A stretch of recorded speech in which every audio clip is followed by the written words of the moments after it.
My husband cheated with my sister for years, so I waited until her wedding day to expose their secret and shatter their perfect world. My name's Natalie. I'm 31, and 6 months ago, my life pretty much fell apart. I found out my husband of 7 years, Daniel, was having an affair with my younger sister, Fiona. Yeah, you read that right. My sister. It still feels unreal even typing it out. Looking back now, I guess there were signs I just didn't want to see.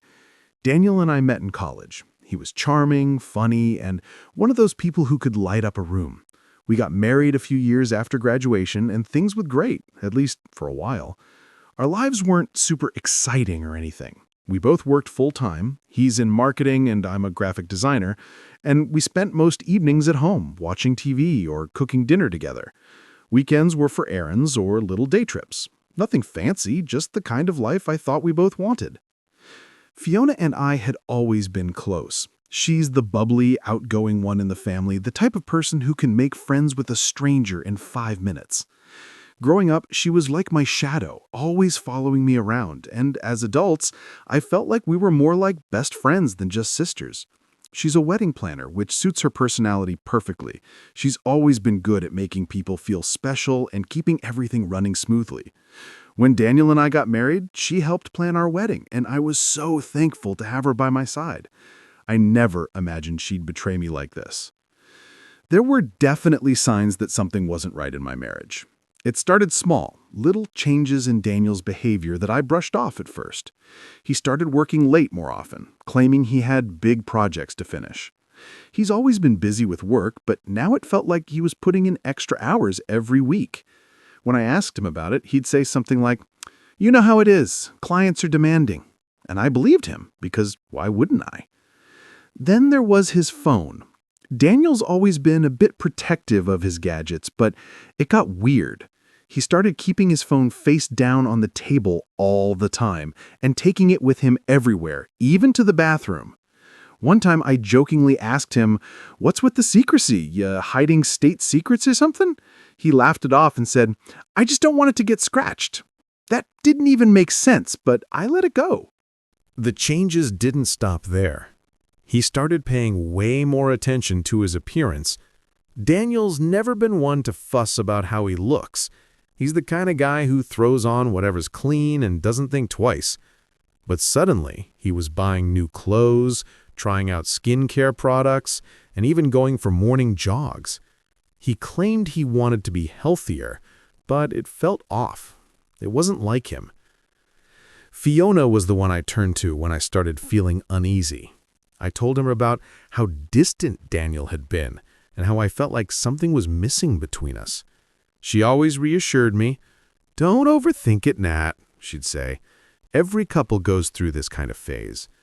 I believed her because she was my sister, and she always knew the right thing to say.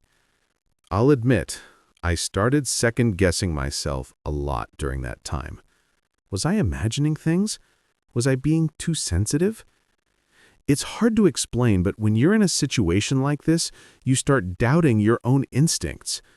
I didn't want to be the paranoid wife who jumps to conclusions over every little thing, so I tried to push those feelings aside. And then there was the night I walked into the kitchen and found him typing something on his phone, smiling at the screen. When he saw me, he immediately put the phone down and said, "Hey, what's up?" Like nothing had happened. Another time, he canceled plans for our date night, saying he had to go to an emergency meeting with a client. I'd spent hours getting ready, even putting on makeup and a dress, which I don't usually bother with. When he called to cancel, I tried to sound understanding, but inside, I was crushed. It felt like I didn't matter anymore. The worst part? Fiona would always back him up. She'd tell me I was overthinking things or that I needed to be more supportive of his work. I remember telling her once, "I just feel like something's off with him lately." And she replied, "You're reading too much into it, Nat. He loves you. You two are great together." Hearing that from her always calmed me down, even though deep down I felt like something wasn't right. It's crazy to think about now, but There were times when I actually felt guilty for doubting him. I'd think, maybe I'm being unfair. Maybe I'm just stressed out and it's affecting how I see things. I guess that's what makes this whole thing hurt so much. I trusted them both completely. I never thought in a million years that my sister, the person who had been there for me through everything, and my husband, the man I planned to spend the rest of my life with, would betray me like this. I still don't know why I didn't dig deeper sooner. Maybe I didn't want to know the truth. Maybe I was scared of what I'd find. All I know is that I spent months walking around with this uneasy feeling, trying to convince myself that everything was fine when it was anything but. So, after months of brushing off my gut feelings, something finally snapped. It wasn't one big moment or some dramatic confrontation. It was more like a slow build of little things I couldn't ignore anymore. I'd started noticing how often Daniel's phone was lighting up with notifications at odd times. But it wasn't until one specific night that I decided to stop second-guessing myself. We were sitting on the couch watching a show. I don't even remember what it was because I was distracted the whole time.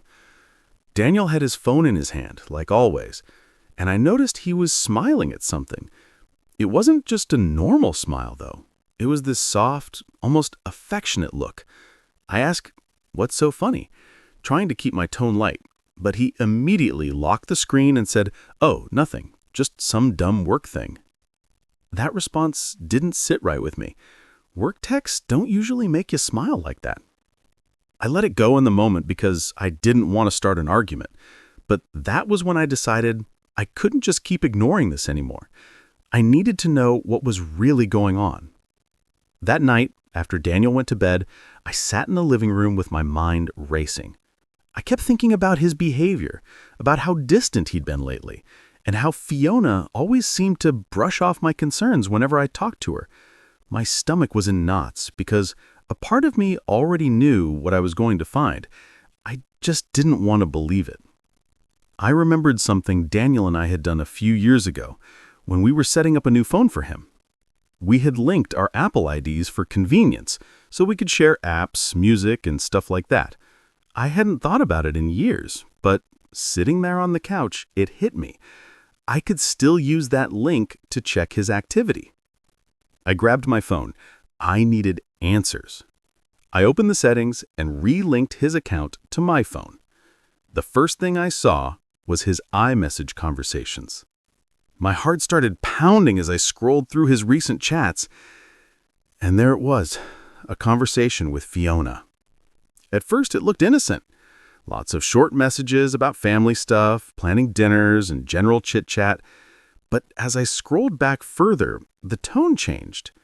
There were inside jokes I didn't understand, late-night, good-night texts. I kept scrolling, feeling more and more sick with every message I read. And then I saw a photo. It wasn't anything explicit, but it was a picture of Fiona wearing a sweater I recognized. It was Daniel's sweater, one he wore all the time around the house. The caption said, "Stole this from you, hope you don't mind." I stared at that photo for what felt like forever. I didn't even know how to process it. I wanted to wake him up right then and there, scream at him, demand an explanation. But something stopped me. I think it was the realization that this wasn't just a random one-off thing. If they were this comfortable, this casual about it, it had to be deeper than I'd thought. Instead of confronting him, I decided to dig deeper. I knew if I wanted the full story, I had to be smart about it. I started going through his other apps. That's when I found their WhatsApp chats. Unlike the iMessages, these weren't casual at all. They were long, detailed conversations, plans to meet up, discussions about how to keep things hidden from me and Fiona's fiancé, Alex. They even joked about me being too trusting. One message stood out. It was from Fiona, and it said, "She's working late tomorrow, right? You can come over then. I'll make your favorite." I felt like I couldn't breathe. My own sister, someone I trusted completely, was orchestrating this whole thing behind my back. I took screenshots of everything and sent them to myself. I didn't even know what I was going to do with them yet, but I knew I needed to have proof. Over the next few days, I kept checking his messages, watching their conversations unfold in real time. It was like living in a nightmare I couldn't wake up from. They weren't even trying to be careful. There were messages about hotels they'd stayed at, dinners they'd had together, and even jokes about how Alex and I were so clueless. One time, Fiona sent a picture of lingerie she'd bought and said, "Can't wait to wear this next time I see you." Daniel replied, "You look beautiful in it." It was like they were living in their own little world, completely detached from the reality of what they were doing to me and Alex. The hardest part was pretending everything was normal.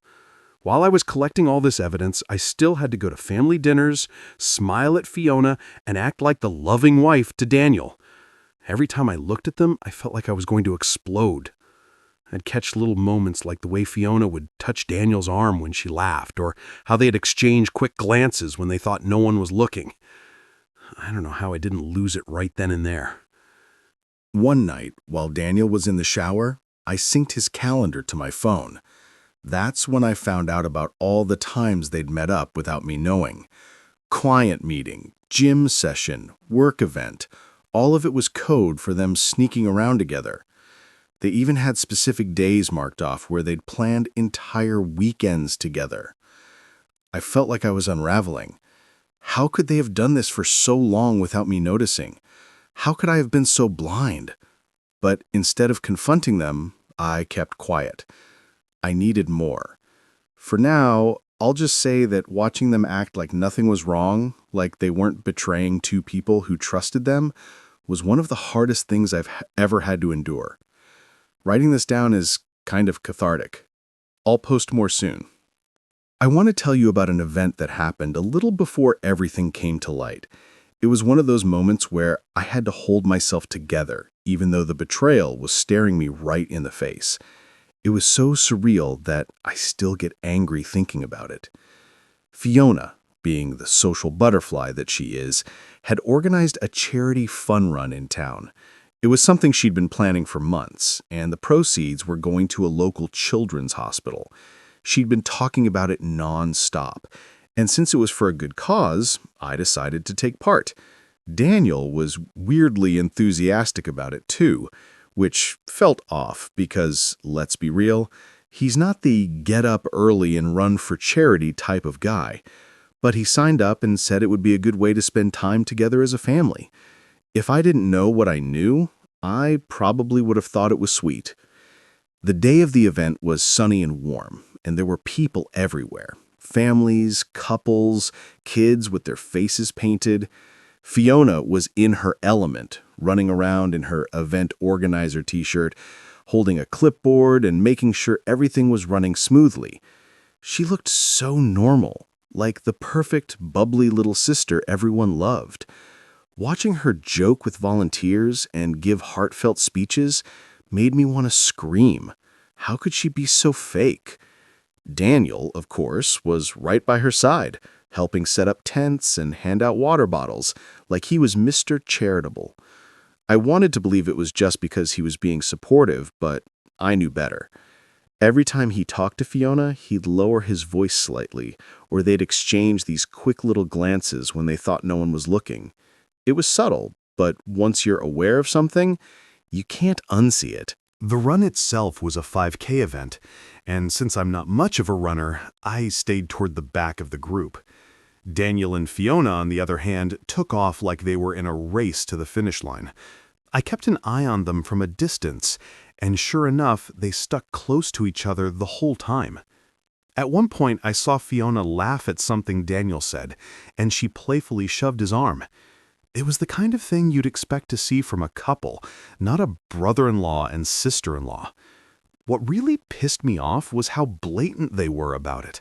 They didn't even seem worried about how it might look to other people. To them, this was just another day in their little secret world. Meanwhile, I was stuck in this surreal nightmare, smiling and pretending like everything was fine. After the run, there was a little closing ceremony where Fiona handed out awards for the fastest runners and the biggest fundraisers. She even got up on stage to give a short speech about how proud she was of the community for coming together. "This event wouldn't have been possible without the support of my family and friends," she said, glancing at Daniel. My stomach turned. How dare she stand up there and act like she was some shining example of goodness when she'd been sneaking around behind my back for years? As people started gathering for group photos, I hung back and pulled out my phone. By this point, I'd gotten into the habit of checking Daniel and Fiona's linked WhatsApp messages whenever I could. I scrolled through their conversation from earlier that morning and felt my blood boil. Fiona: "You ready for today? I can't wait to see you in your running gear." Daniel: "Anything for you. I'll stay close so we can keep each other motivated." There were more messages too. Things like, "You're amazing for organizing this. I'm so proud of you." And, "I'll meet you near the water station after the run." It was like they couldn't even go a few hours without feeding into their little fantasy. I wanted to scream. I wanted to grab the microphone from Fiona and tell everyone the truth right then and there. But I didn't. I couldn't. I knew it wasn't the right time, and I wasn't ready yet. So instead, I shoved my phone back into my pocket, plastered on a fake smile, and joined the group for photos. Fiona pulled me into a hug for one of the pictures, and all I could think about was how badly I wanted to push her away. Later, during the post-run refreshments, I noticed Daniel and Fiona standing off to the side, talking quietly. I couldn't hear what they were saying, but they were smiling like they didn't have a care in the world. I watched as Fiona reached out and adjusted Daniel's race bib, her hand lingering a little too long on his chest. It was so blatant, I felt like I was going to explode. Did they think I was stupid? Did they think I wouldn't notice? When Daniel came over to me a few minutes later, I forced myself to act normal. "Good run," he said, leaning down to kiss my forehead. The gesture felt so fake, it made my skin crawl. "Yeah, you and Fiona seem to have a good time too," I replied, trying to keep my tone neutral. He just smiled and said, "She was great, wasn't she? She worked so hard on this event." I wanted to scream. "Of course she did, Daniel. She worked so hard at everything, including ruining our marriage." The rest of the day was a blur. I spent most of it keeping myself busy, helping Fiona clean up and chatting with other volunteers. I didn't trust myself to be around Daniel and Fiona for too long because I knew I'd say something I wasn't ready to reveal yet.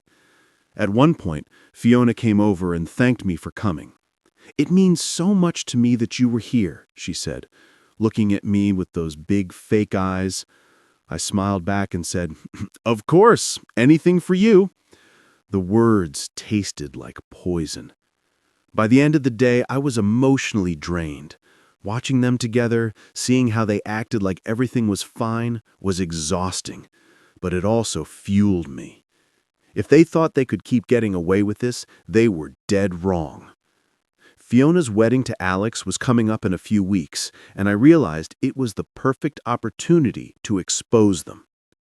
To set the stage, Fiona's wedding was a big deal. She'd been planning it for months, and since she's a wedding planner by trade, she went all out.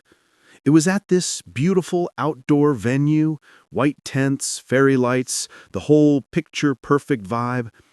Everyone was there, family, friends, co-workers, even some of Alex's extended family who'd flown in from out of state. The pressure to make the day flawless was high, and I was right in the middle of it as her maid of honor.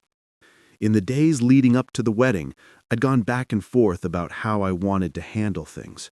I knew I couldn't just sit through the ceremony and pretend everything was fine. The idea of Fiona and Daniel standing there, smiling and laughing like they hadn't spent the last 2 years betraying me was more than I could take.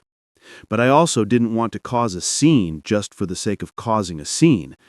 I wanted to make sure the truth came out in a way they couldn't deny or talk their way out of. On the morning of the wedding, I woke up with this strange sense of calm. I'd spent the past month preparing everything I needed, going over it all in my head again and again. I had the screenshots, the messages, the photos, everything neatly saved and organized on my phone. I didn't know exactly how the day would unfold, but I was ready for whatever came my way. The first part of the day went about as you'd expect. I helped Fiona get ready, making sure her dress looked perfect and that her makeup was on point. It was one of the hardest things I've ever done. Standing there and acting like the supportive sister while she gushed about how excited she was to marry Alex. At one point, she even grabbed my hands and said, "I couldn't have done any of this without you, Nat. You're the best sister anyone could ever ask for." I wanted to laugh in her face, but instead, I just smiled and said, "Anything for you." Daniel showed up about an hour before the ceremony, looking sharp in his suit. When he saw me, he gave me this warm, affectionate smile, like we were still the happy couple everyone thought we were. It made my stomach turn. He spent most of the pre-ceremony time hovering around Fiona, checking on little details and making sure she had everything she needed. To anyone else, it probably looked like he was just being a good brother-in-law, but I knew better. The ceremony itself was beautiful. I'll give them that. Fiona looked stunning in her dress, and Alex couldn't stop smiling as she walked down the aisle. For a brief moment, I felt this pang of guilt, like maybe I was about to ruin something that didn't need to be ruined. But then I remembered all the lies, the sneaking around, the nights I spent crying while they carried on like nothing was wrong. That guilt disappeared real quick. When the reception started, I knew my moment was coming. As maid of honor, I was expected to give a speech. It was the perfect opportunity, and I wasn't going to waste it. I'd spent weeks thinking about what I wanted to say and how I wanted to say it. My goal wasn't just to expose them. It was to make sure everyone knew exactly who they were and what they'd done. When it was time for the speeches, I stood up with my glass of sparkling cider and took a deep breath. The room was quiet, all eyes on me. Fiona was sitting at the head table with Alex, looking radiant and completely oblivious to what was about to happen. Daniel was a few seats away, watching me with a proud smile that made me want to throw my drink in his face. "I'd like to start by thanking everyone for being here today," I began, keeping my tone light and cheerful. "Fiona and Alex, this day is absolutely beautiful, and it's clear how much love and effort you've both put into making it perfect." There were murmurs of agreement from the crowd, and I could see Fiona beaming, probably thinking this was going to be some sweet, sappy tribute. She had no idea what was coming.